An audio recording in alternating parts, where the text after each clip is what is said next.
right, welcome everyone to the third episode of Wrestling with Our Faith. I am Chris, and I'm here with Josh. How you doing today, Josh? I am pretty good today. Really good. Good. That's good to hear. I am exhausted. Had a long day yesterday, and just guess I didn't get a good night's sleep or something. But yeah, so I'm a little tired. Looking forward to getting to sleep tonight, and hopefully getting a good night's sleep. So yeah, should be pretty good. Any big plans that you had today, going in tomorrow, this week, this weekend? Man, not much. I don't think. Just some homework again, per usual. Thanksgiving break is fast approaching, There it is. and I'm super pumped. I'm ready for it. I am super pumped as well. I will be deep frying a turkey this year. My first time deep frying a turkey. What? So I am super, super excited and cannot wait. Is that legal? Of course it's legal. Yeah, so it's definitely going to be a good time. And hopefully I don't burn everything to the ground. Yeah. So, but yeah, that's I don't have much going on beside that. Just gearing up, getting ready for the holidays. So, what I do want to start off with is to let all of our people who are listening know that one, we want to hear from you. We have had 0 comments on any of our videos so far, and we want to hear from you. We want to know what you guys are thinking, and we want to know if you have any comments. I mean, if there's enough of a conversation, we can always go back and revisit a topic and bring in some things that maybe we didn't think of when we were talking about it, and explore some of those ideas as well. So we want to hear from you. So I'm going to give a little incentive. I know I haven't run this by Josh yet, so he doesn't know. But everyone likes incentive. So I want to give some incentive. So I want you guys, if you go onto our YouTube channel, which is Wrestling with Our Faith, I want you to like our video, make sure you follow us, and leave us a comment about what you liked about our podcast today, what you didn't like, some type of comment about maybe something you agreed with, disagreed with, a future topic you would want us to talk about. Give us some feedback. And if you guys do that, once we hit 50 subscribers, I'll be sending out a $50 gift card to one of our random subscribers on YouTube. Ooh. I know. So I want you guys, so pay attention. Make sure you do those things. Give us a like, give us a follow, and leave us some feedback on our YouTube video today. If I comment, or any of our videos, if I comment and I subscribe, can I also be you put in? are not eligible to get this. This And neither is your family. This deal isn't sounding so sweet anymore. Yes. The point is not to give ourselves treats, but our wonderful fans treats. So do that. The second thing I want everyone to know is, if you are listening to us live on Twitch when we broadcast, they have a chat feature on Twitch, and if you guys are commenting in the comments, we're going to be periodically looking at those while we are doing the podcast. So if someone brings up a point, we may see that and we'll be able to bring that up and answer that type of a question while we're talking. Because, like I say, me and Josh, we're always not going to think of everything and every question or every thought or idea. And the more we hear from you guys, the better. It's better what the podcast is going to be, because we're like I say, we're exploring from as many perspectives as possible and trying to help just wrestle through all these different topics. Well, so also, and that's not just to respond while we're live. You can respond at any point on any of our platforms. Very true. At any time throughout this week. Yep. Until Tuesday. That we'll definitely take a look at. And we have, what was our first video at? Like 70, 80 views? We're over 100 right now. Yes. So people are watching us. Exactly. The question is, what are they thinking? Exactly. I've been approached by a few people in public, wherever I'm at, and people will talk to me about some things that they liked or disliked. Mm-hmm. Because you talk to me, or if you talk to Chris about it, also put it in the comments, so that we know that we should be talking about it some more. Yeah, and you're also encouraging other people to create a dialogue. Yeah. And we always would ask to be respectful on any of our comment sections on any of our social media platforms.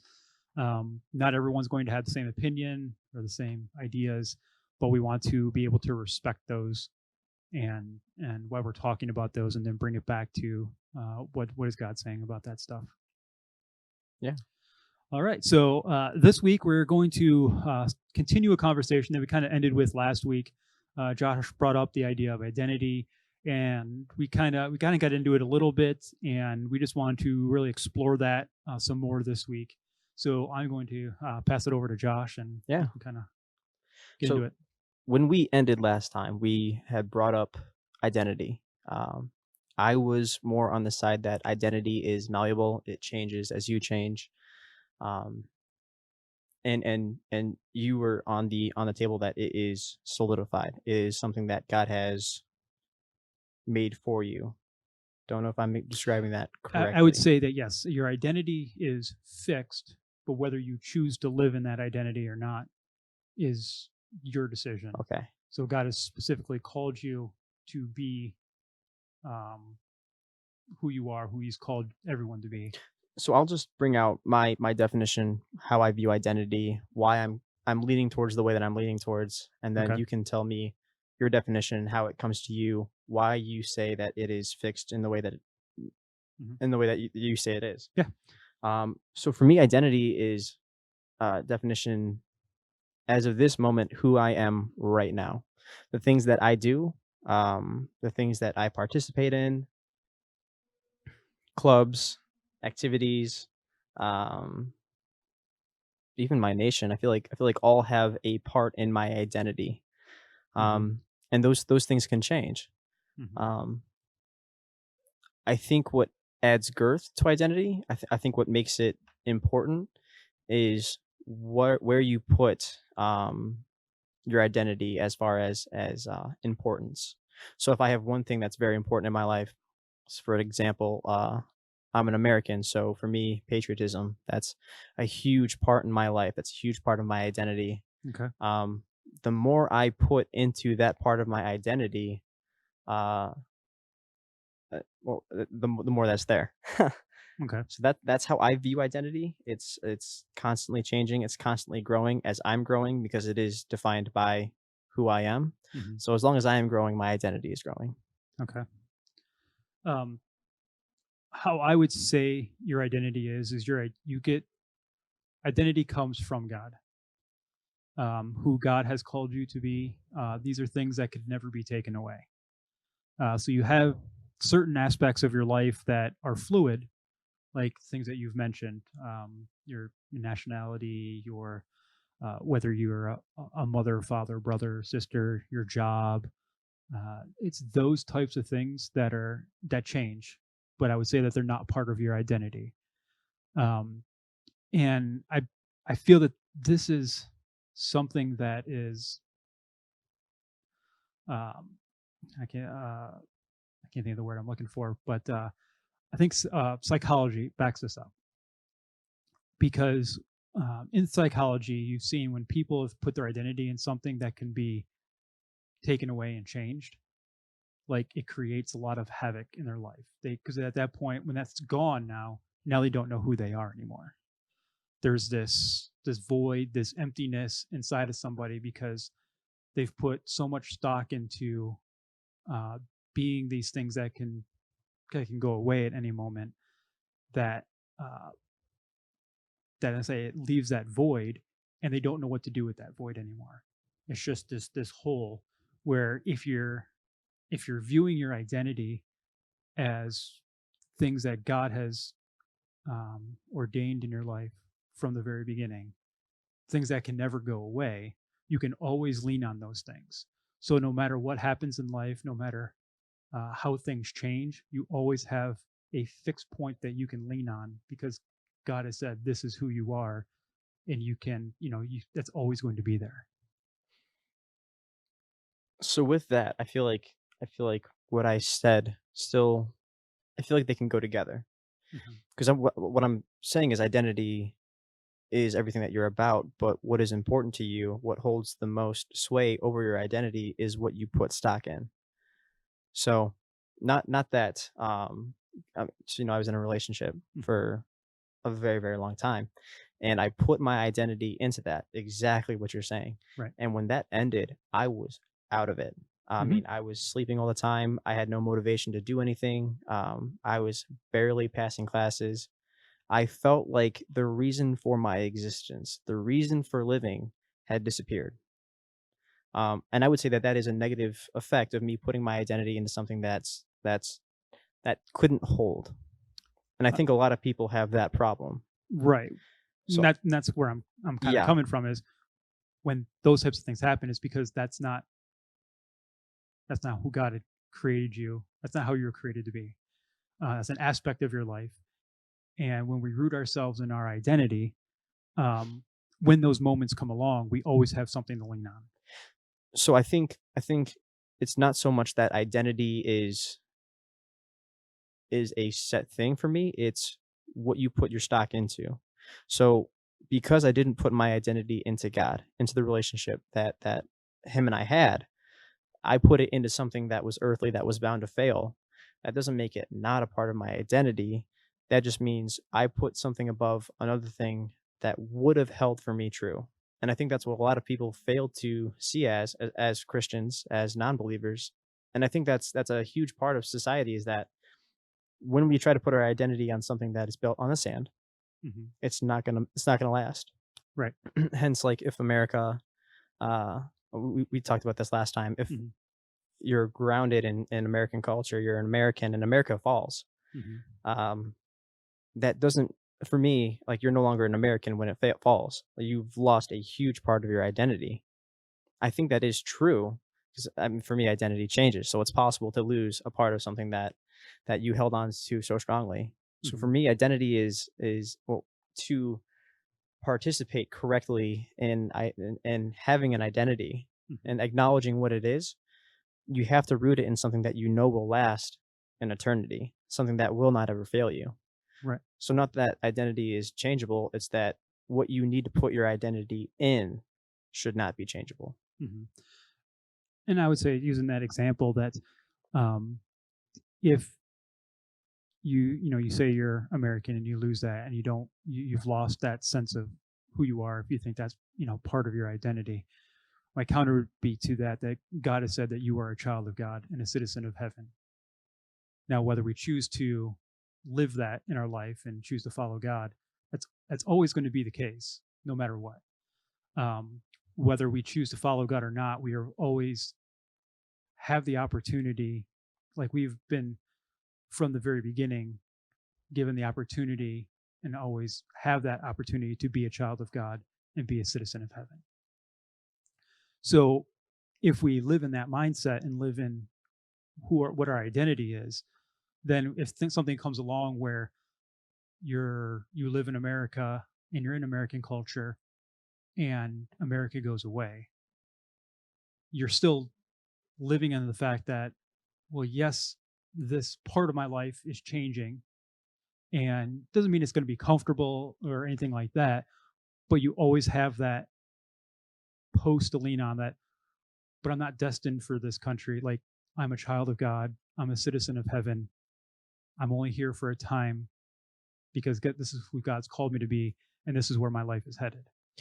So and that's why I say that there's like a hierarchy. Hmm. The point that I was trying to say last week was that in order to because we were talking about uh the election, what happens if if the person that you voted for was not Hmm. elected president of the United States. Your identity is found in Christ. He's the king on the throne. Hmm. He's in charge. Right. Whoever the president is, it doesn't really matter. God is what matters. Right. So for me, my identity in like a hierarchy structure, um, I'm I'm I'm a child of God, Hmm. right? After that, everything else falls underneath that. Whatever it is, number two, number three, number four, it doesn't matter for me what order that is. It all has to fall under number one, which is child of God. If this isn't number one, then I'm destined to fail in some capacity. I agree with that completely. Um, And like I say, I just go back to, for me, identity are things that are concrete, that are never going to change. They're foundational in your life. Um, I mean, you can choose to rip that foundation up, but they were laid there from the very beginning before you were born. And no matter what happens in life, those are always going to be there. And you can live on those things. Just like, God never changes. He's always who he's been throughout eternity.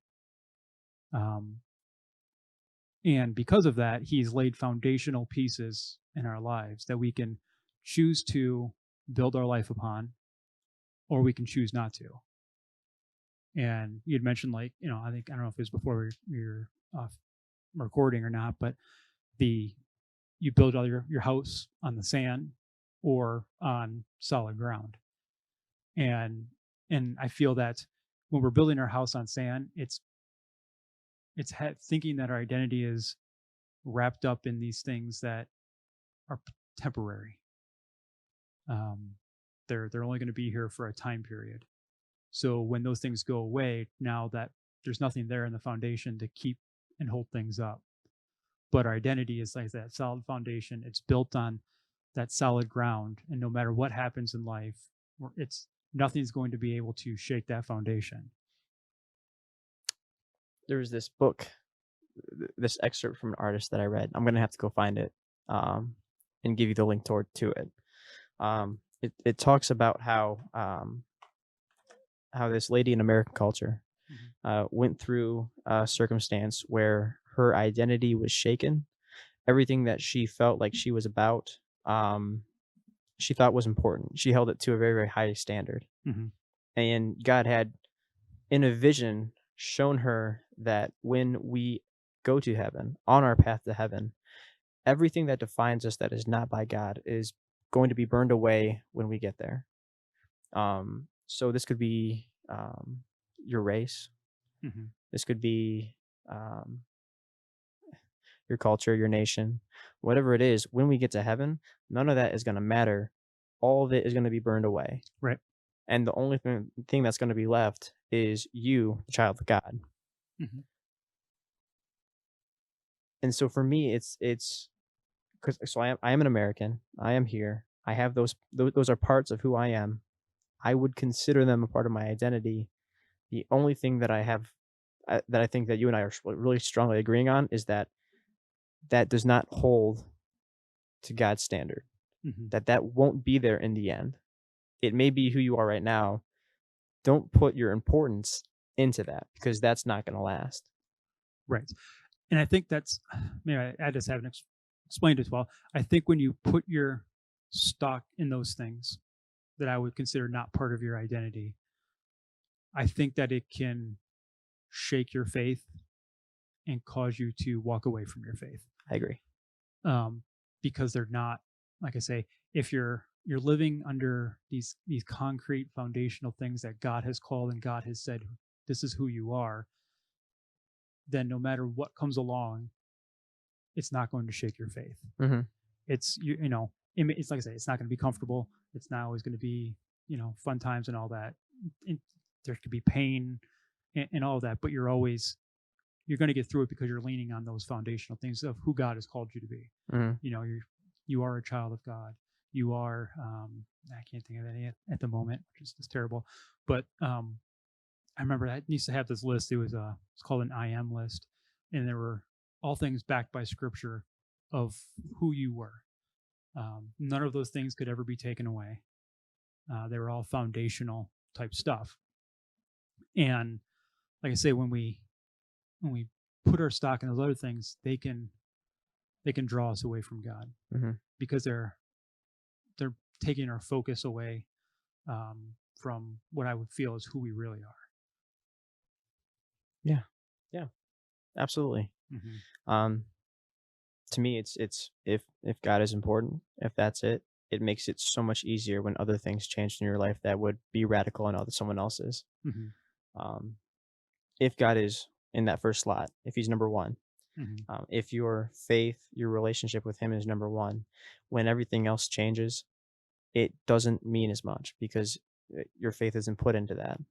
Um, I mean, it's one of the things that I always hear about when they talk about having a relationship. If you have a relationship and God is at the center of that relationship, um, if you put your stock into God in that relationship and not just into the relationship, it would go a lot more smooth. Right. Hmm. And I think that you see that in people that have put God at the center of those relationships. And if they don't end up working out, you see a much more amicable separation compared to if God wasn't at the center Hmm. of those relationships. I think then you see a lot more just hostility, and not always, because there are plenty of I've seen non-believers who have very amicable separations, Oh yeah. but I think it's more of the that's more of the exception than the rule. If and you also see people when they split just be completely devastated, and you had mentioned that in Hmm. your past relationship that it crushed you. And I think that when God's at the center of that, it's because both people have put that relationship on solid ground. Hmm. And so when things don't happen, you're both leaning on God and who He's called you to be instead of leaning on the relationship. Yeah. Because then you go to lean on that relationship again and nothing's there and you face plant. Yeah. Um, just just to say this, the relationship it did end okay. Like like we were able to talk and reconcile Mhm. and it worked out fine. Right. So there's no hard feelings with that. I know that there are a lot of people who know us personally, Right. so I just want to say, hey, everything turned out okay. Bygones be bygones. No hard feelings. Right. And I'm not saying that there was hard feelings or it was Oh just yeah, it no, ended terrible and all that, but yeah, I would think that you would agree that it probably affected you a whole lot more than maybe it should have. oh yeah. It was I think it was about a year and a half, 2 years before I was able to find some semblance of a calling. Um, it was so weird because this is during college. So Hmm. I came to college initially for a Christian ministry degree. I came there. I'm like, okay, I'm going to go into the ministry. It's what I feel called to do. Um, and then that relationship took a turn wherever it went, um, and it ended. And somehow my priorities had shifted from what God had wanted to what I thought I wanted. Hmm. Um, and I had to reestablish a connection with God and go through and do some soul searching to figure out um, the importance of being on this earth Hmm. and why I should find something to do. Right. And I had some situations, two very similar situations happen in my life. One was about 20 years ago at this point, and the other one was just about 2.5 years ago.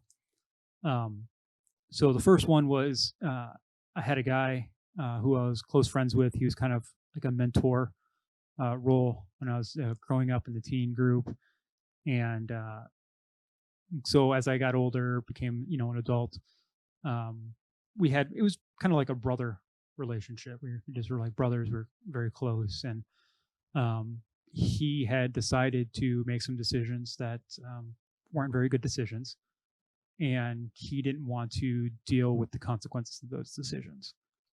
And because of that, he just one day decided he was gone. He was leaving, and I remember he had made that decision to just remove everyone from his life. But I was, driving by where he lived, and I saw that he was there. And I remember, like, I was standing at his front door, knocking on his front door, and just said, just talk to me. Like that's all I want you to do. Like I'm not here for any specific outcome or anything like that. Like I just want to talk to you. And he wouldn't answer. And then I was like, I'm just in tears at this point. Like this man is like my brother, and he's not even willing to answer the door and just talk with me. And that like devastated me. Hmm. But this is at a time in my life where I felt that I didn't know who I was. Um, like I didn't have these foundational parts of my identity that I was living in. I was putting in these, these things that were fleeting, and thought my identity was found in those types of things. And because of that, like I say, this completely devastated me. And frankly, my life just spiraled out of control after that, Hmm. for a long period, probably good almost 10 to 12 years. And but eventually, I found my way back to God, and got my life straight and dealt with those issues. But I had now a couple years ago, I had another friend who, we were just very close, and uh, she was in an abusive relationship. We worked together, and uh, it was tough watching her, see her go through that and all that. And but eventually, she just decided she wasn't going to leave that relationship, and she just was going to cut me out of her life, and that's what she decided to do. And the situation, because um, I had some very compromising, moments of just, just momentarily just lost it over, certain things, and just had you to lean on, in those moments. But what was different in those moments is I knew who I was in my identity. And did did that suck, losing her out of my life? Absolutely. But because I knew who I was in Christ, and knew the identity that I had in Him, I was able to walk away, and be okay from that. It wasn't going to fundamentally just destroy my life like it had, 15 and 10, 12 years earlier. Yeah. Um, and that was just a moment that God had just shown me, like, just saying, like, this is why I've called you to be who you are, and this is why you have this identity, is for so those moments don't happen again, so you can continue, so when bad things happen, you can continue to be who I've called you to be, and it's not going to just destroy you. You're going to be able to deal with it, and it may take a little bit of time, to heal from that, but you're going to get past it, and it's not going to change your life. You're still going to be, you're still my child. You're still, um, all those things that I've called you to be. So Thank you for sharing. yeah, so I think that, I mean, that's part of why I Yeah. believe that identity is that fixed thing, because that's, it's what I've not just been what I believe, but what I've also experienced in my life through very similar circumstances, on when I put my identity in other things compared to having my identity in who God said I was and who He's called me to be. Mm. Okay. Um, just looking ahead, because we had talked about talking about identity and then calling as well. Hmm. Um, calling. So I think, from my perspective, a lot of the things that you're talking about would fall more under a calling. So I would say that when you say that you're an American, you're a son, you're a brother, you're a boyfriend, husband, all those things, that is a calling on your life, that uh, God has called you for a specific period of time to be those things. And if they go away, that means the time period for that has ended in your life, and God will call you on to be something, to something else, and they're significantly important. Mhm. But it's, I think for that, your identity is in the being called part, not what the calling is. For identity, I don't think God fixes my identity. I think He has a plan for me, but I have to choose that identity. Hmm. I have to choose what is important. I don't think God says, "Okay, this is this is what you need to be. If you're not that, then you don't have an identity." Or I look at it as, okay, I can either put my identity I in wouldn't say something that and you don't. define it. I wouldn't say that you don't have an identity. I would say you're believing a false identity of yourself. I don't think it's false. I think it's true. It's just the stock that you put it in. For me, it's like if I have something that I call as my identity, that doesn't make it like, just because it's not from God doesn't make it not a part of my identity. I mean, I'm on this earth. I'm living in this earth. I'm doing the things um, just like everybody else is participating. Um, the question is that what defines me more than being a Christian or not?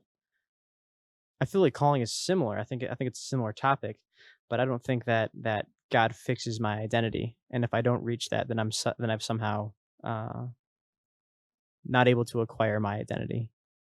Because then that would say that every person here who doesn't believe in God doesn't have an identity at all. Hmm. I think I think they do. I just think that it's not a stable identity. I think they still have one. Like I think that they still are. Um, I think they still are who they are from Hmm. identity's purposes. I just think that it's not going to last because it's not in God. Hmm. So I don't think that God says, "Hey, your identity is this." I think He does to an extent, but you have to say, "I view myself as this. I am a child of God." That universal adoption, predestined for adoption to sonship. Right. And I don't disagree with that. I would say yes. I would say that God has called us to our identity, whether we choose to live in that identity. It's not that you don't have an identity. I would still say you always have an identity, which is what I would say what God has called you to be. Now, whether you choose that identity to live in that identity, I would say choose the identity, choose to live in that identity, or choose to live in an identity that He has not called you to live in, which I would say would be a false identity. Um, so, and maybe that's kind of where and maybe it's just a type of wording and how we talk about it. I Mhm. think I would say you have the identity that God has called you, and then you have a false identity, which is anything that you are living your life that's not what God has called you to be.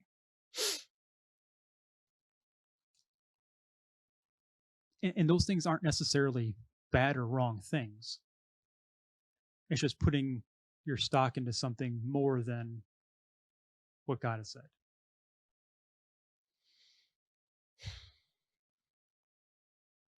That puts a lot of limitations, a lot of restrictions. 'Cause I wholeheartedly feel that God, um, allows us to live on this earth and gain the experiences that we have. Um, reason why, I don't know. Um, but I think that if He's allowing us to live through this life the way that we are, grow old, have a husband, have a wife, have kids, have that relationship, live in certain countries, do these certain things. If God is letting us do that, then He's saying, okay, you're allowed to have that portion of yourself that's unique to who you are. There's no other combination like that. Mhm. If we all only focus on the one universal identity that we are a child of God, then there's nothing different between you and I. I think we need those other things, not I, just for ourselves. right. And I think those other things that you're talking about make us unique from each other. It's not that they're not important. Mhm. Those things are extremely important. Yeah. And I think that's why I would say they're more of what God is calling you to do in your life. Um, and God has a specific purpose and a plan for that. And we're following that plan, which is going to be different in every person. And that's what makes us all different. When we like say we all have our own personality traits, and I don't know if I even call our personality traits part of our identity, and maybe it is. I don't know. I haven't really thought too deeply into that. But we have plenty of things that make us different from each other. Um, but I don't think everything is part of who God has called us to. And I think that's just um, And like I say, I think there are certain things that you're you're called for a time period, but not necessarily for forever. Like I feel that you're called to be a child of God forever. Um, you may be called to be a husband for 20 years of your life. Doesn't mean that it's not significant. It doesn't mean that that wasn't planned and ordained by God. But I don't know if I could say that that is part of your identity. When I think of identity, I think of identifying characteristics. It's specific to you. There's no one else like you, and that's where I look at growth. And I think we'll probably just disagree. Mhm. I I think mean, I think we'll probably, which is fine. right. I mean, I don't know if there is a specific right answer hmm on that. Um, There are probably several people that hear both of us and say, "Yeah, I really like what he's saying," or "I really like what he's saying," or "I think they're both absolutely, crazy. yeah, absolutely crazy." Uh, Yep. um, Um, I still would like to talk about calling though. yeah, absolutely. I feel like it's something important that you and I have both discussed and looked into and still have questions about. Hmm. We had talked about a universal calling or universal callings, and Hmm. then specific callings. Individual. Yeah, Yep. yeah. Um, I think they're two completely different. I think when people hear the word calling, they think individual calling. I feel like the thing that everybody thinks of immediately when they think of a calling in a religious context, in a Christian religious context, it would be, okay, I am called. To be a pastor. Sure. I mean, and I think that's the biggest one people think of Yeah. when they think of a religious calling. Like, oh, pastors get called. hmm Like that's what. Like I'm not going into ministry. I'm not called, and I think that's not biblically true. Um, everyone's called.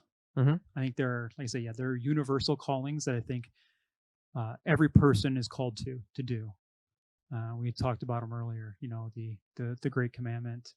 Um, Love the Lord your God. Love your neighbor as yourself. yourself. Yes. Go and make disciples to all the nations. Those are types of things that you're called to do, and as part of your calling as a Christian. hmm There's It's not like there's a Christian out there who doesn't have that calling on their life. Right. But then there's also individual callings, and they don't have to be this grandiose type of I'm called to be a pastor, I'm called to be this. Like an individual calling can be God has called you to go pray with that woman crying at Walmart. That's a calling. Exactly. It's a momentarily calling. It's not some huge thing, um, but that's just as important of a calling as say someone being called to be a pastor. Yeah.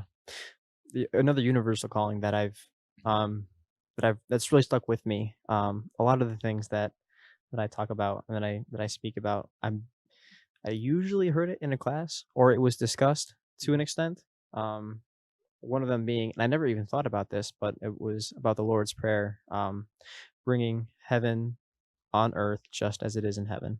Hmm. Um, I think often when people call themselves Christians and view that lifestyle, they don't fully grasp the things that are asked of them. Hmm. For instance, when we say that prayer, we are specifically saying that our goal is to bring about heaven on earth. We're bringing God's kingdom on earth. Hmm. I've heard a lot of people say, um, and not in the context that we've used it because we've said this, but like, the world's going down a road of destruction. We're not a part of this world. We're going to heaven. It doesn't matter. That's not true because you're called to bring heaven, the kingdom of heaven to earth. You're supposed to take an active role in bringing that about. Hmm. Never to give up on this world because God loves the world. He created the world for a purpose. Your calling is to bring about the kingdom of heaven. Right. And I think that sometimes we avoid that because that is asking us to do something Hmm. somewhat uncomfortable. Right. And I think those universal callings come with specific individual callings on how you're supposed to handle and live out those universal callings. So say, you're called to make disciples of all the nations. Well, the way I God has called me to do that and the way God has called you to do that are going to look two different ways. Hmm. We all both have that same universal calling, but we also have two separate individual callings on how God's going to play that out in our lives. Yeah. To the individual specific calling, um, I've talked about, and in the past, I think I mentioned, I'm a brother, I'm a son, and those are things that I have not always been. Mm-hmm. Now that's very misleading because I am the youngest, and so I have always been a brother and I have always been a son my Right. entire existence Mm-hmm. on this world. I don't think that I've worked into the calling of being a brother or a son until I fully realized the implications of being a brother and a son. I mean, I have a sister. Mm-hmm. That doesn't mean that I'm a good brother. I think God is calling me to specifically be a good brother. And if I'm not, then I am not carrying out God's call for my life. I think as being a son, I have not always been a good son. Right. um, yeah. I think that at some point I realized the importance of trying my best. Yeah. So I think, and calling can be so many things. Where your work, what do you do? Who do you talk to? Right. And those things can change, like you said. If you're married, you're called to be a husband. If you divorce, and it's clearly not for you at that time, you were called to be a husband, and now you're called to be single. That's a little dicey. Yeah. There I are think there's better some. Examples that we could go for, Yeah. but That's a tough one to navigate there. okay, let me rephrase Um, this one. You're called to work in a certain field, mhm. right? And you do that for a time, and you're really good at it. You love the job, and then at some point, it's over for you. Either you get fired, you get laid off, you have to move somewhere else. It's not working out for you. You all of a sudden hate your job, and there's something else that you feel like you need to do. Mhm. God can be calling you to do something else. A calling isn't from like a specific moment in your life, right? Like when you reach the age of 20 and you have this really good, I don't know, a sermon or a really good message or a Mhm. really good response, and then that was your calling, and then you're done. Calling is up until the day that you die. There's something that God is calling you to do. Mhm. Yeah, and I think, like you said, like I think when like callings are for time periods, and one of the easiest examples and most clearest one that I can think of right now is so when I started coming to this church to, and then I got started working with the youth group, and at the time you were part of the youth group, and there's a whole group that was part of that, and like I knew that is where God had called me to be, and it was clear as day when God had said it's time to move on to a different area that I need you to move on to. And it just coincided. There was a distinct break between a a group that basically started in middle school and worked its way up through graduating, and then there was a fairly decent sized gap between that group leaving and then the next group that was kind of starting out. And like I say, it was clear as day that God just said, okay, like as this group leaves, it's your time to leave, and I have something else that I've called for you to do now. Hmm. Um, and like I say, it was clear, it was obvious, and I think part of that was because I'm listening to what God is saying, and I think there are a lot of people who don't feel any type of calling onto their life, and personally, I feel it's because they're either not listening to God or not seeking God. Hmm. Only because I can't my mind just can't grasp that if you're seeking and listening, how you're not going to be able to hear God. Mm-hmm. Um, because, I hear people say many times, I don't feel like God is calling me to do anything. And I mean, what would you say to somebody if they came up to you and said, I don't feel God is calling me to anything? I would ask them the same thing that I ask myself when I hit that rut or I hit that scenario. Hmm. Have you prayed about it? And for the couple of past times that I've asked that, when someone's like, I don't know like what to do, what I'm supposed to be doing, and it's not like I'm asked all the time this question. Right. But I usually would the say, answer yeah. to them is I have not prayed in a hot sec. I've not prayed in a while. Um, so yeah, I think, and even for me, when I realize that there's something that is not right in my life that I'm not doing correctly, I Mhm. realized I have not been praying to God about this. I have not been bringing it to Him. I I've not been doing what I've been called to do. First off, to find out my Right. calling. Yeah. Um, and I've found similar things in my life. Like when I feel like I'm just spinning my wheels and there aren't opportunities placed before me, I have to like just stop and think like, why isn't this happening? Hmm. And when I start to really examine my life, it's like, oh well, I haven't been in the Word as much as I used to, or Hmm. I haven't been spending that time in prayer, or spending time just listening, actively listening to what God is trying to say to me. And it's like, well, yeah, duh. Like when you stop communicating with God and listening to God, it's hard to hear God. Oh, that's so funny. Um, so yeah, I don't know. I think sometimes people just, I don't know if it's just they expect some earth shattering moment that God is going to speak to them. I mean, sometimes it is, but Yes. I found that most times it's just a still quiet that you have to be intentionally listening. Yeah. You have to be intentionally seeking. Otherwise, you're just going to miss it. I think it's a little misleading too, because when you look in the Bible, it's always God says this, or someone said God told me this, Mhm. and even today we hear a lot of pastors say God told me this, and we set God's voice as the precedent for God speaking to us. So if we don't hear an actual physical voice, then obviously God is never talking to me. Right. It's it's hard. Yes. And I think you hear that, well, God spoke to said person, and you may not realize that, like, say, I say that God spoke to me. Hmm. Well, you may not understand that that was just a very quiet, I really had to be, paying attention and listening. But when I explained it, I said, well, God spoke to me. Clearly, yeah. And you're just like, well, why doesn't God speak to me? Like it should just be some clear and obvious.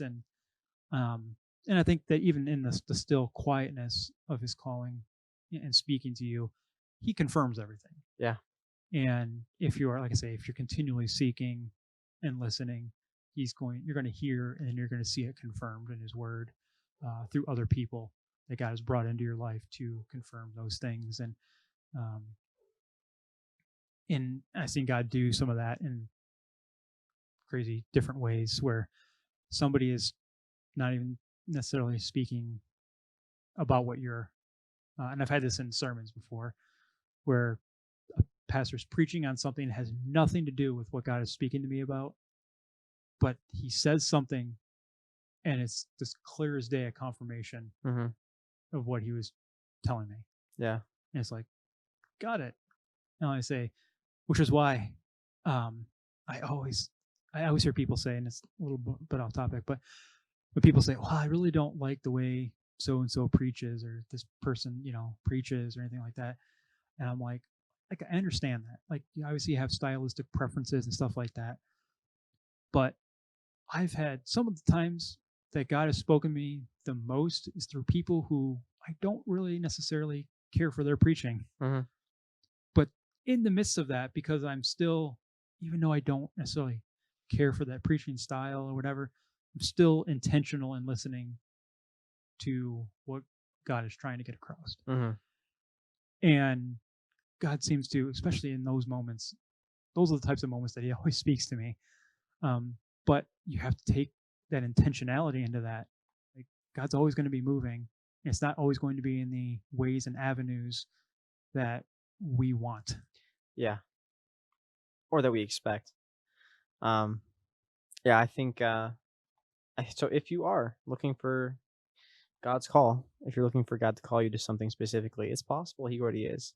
The best thing that you can do is ask and say, "Hey, listen, I know that you want me to do something, or I know that you want me to continue to do something or stop doing something." Mm-hmm. If you're not talking to God, how can you expect God to talk back to you? Right. And I would say that if you are a believer and a follower, God is calling you to something, Mhm. whether you've heard it or not. He is calling you. Yeah. It's just a matter of hearing it and stepping into that calling. Like I say, it's not always these big things. Like, people always expect it to be some lifelong calling or a calling for these long periods. It can be just the simplest of things. Like, um, I remember I was this is a long time ago, almost 20, a little over 20 years ago. But it was me and a couple other guys, a couple other local pastors from some churches, and they were having this conversation. And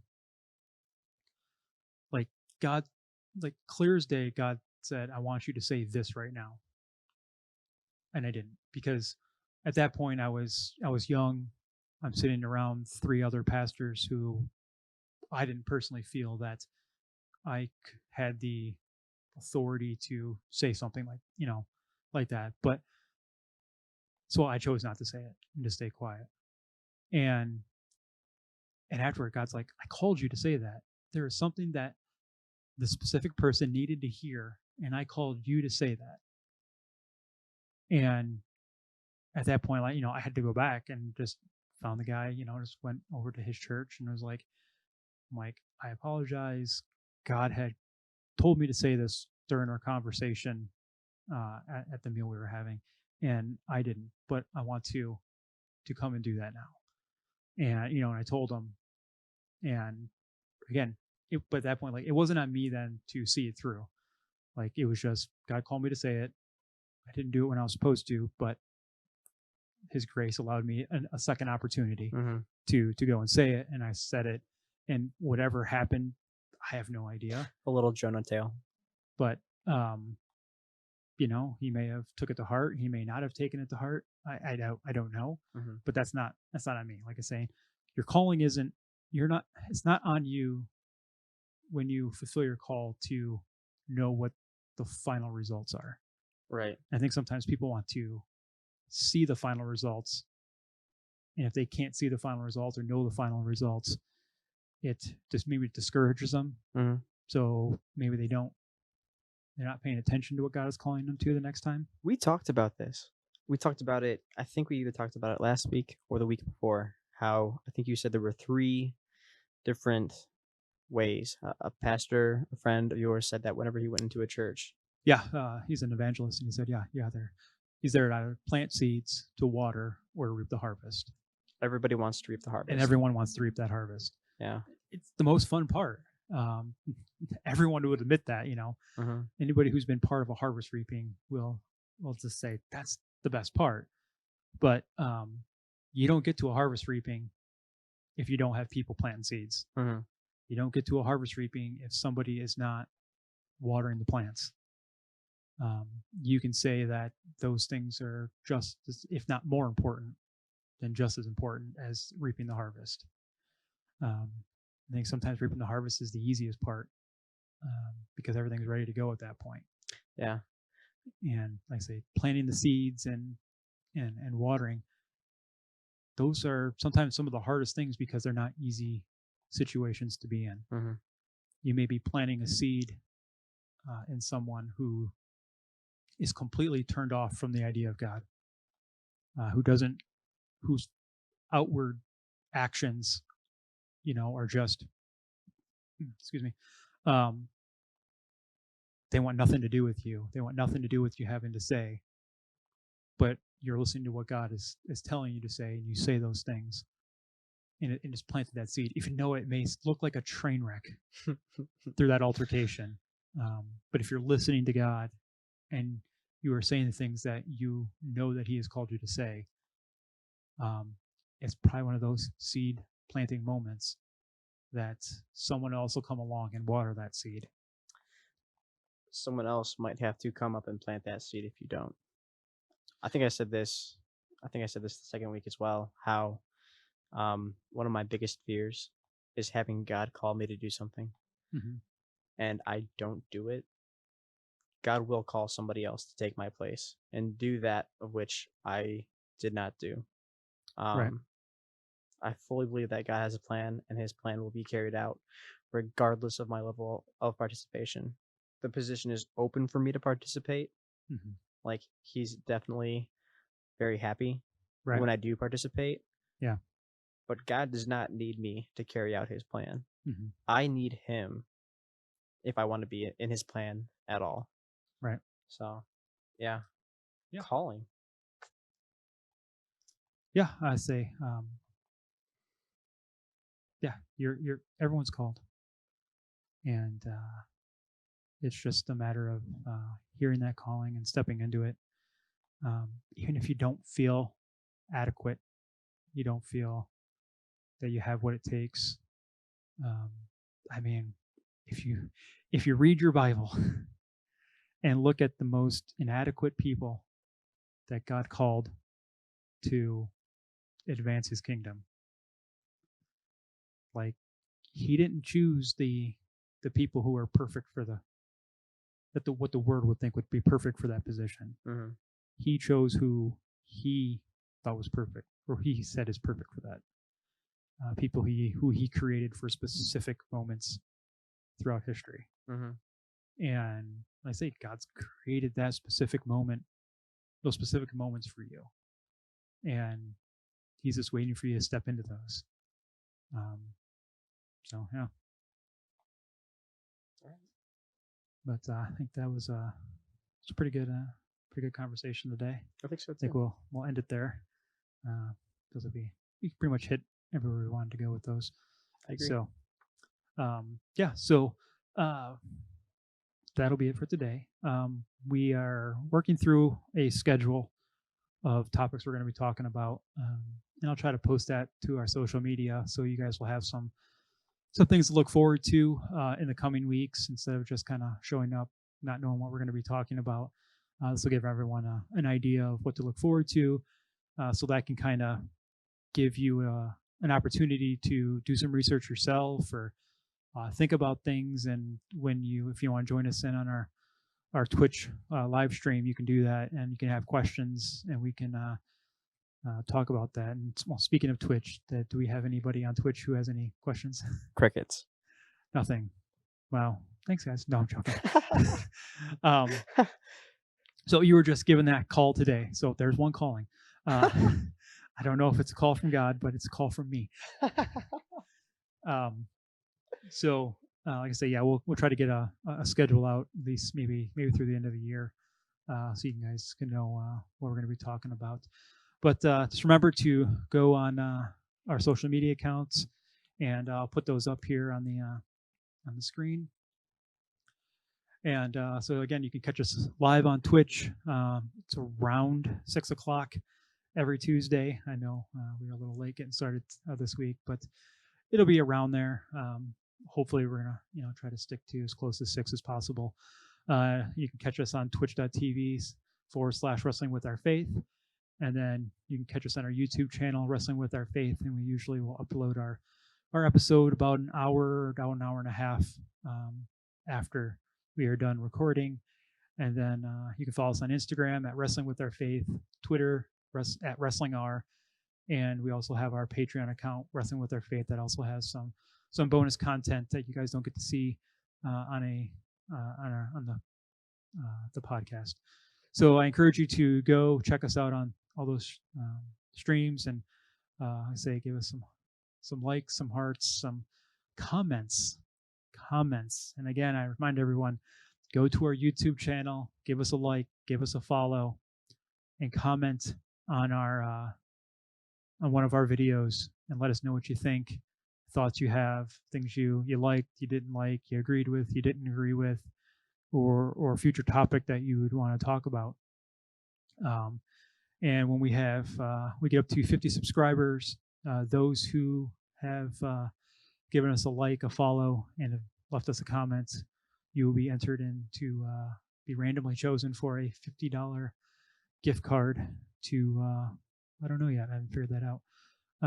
But it'll be something cool, fun, and so you guys aren't going to want to miss that. So, you have any closing thoughts today, Josh? No, I think we're all set. All right. That's what. Remember, everyone, to just keep digging into the Word of God. Keep seeking out Jesus, and just keep never give up on your faith, no matter how tiring or how hard the wrestling gets. We'll just continue to wrestle through it and work through it, and come out stronger and better on the backside. So, thank you guys for listening. See you next week. Peace.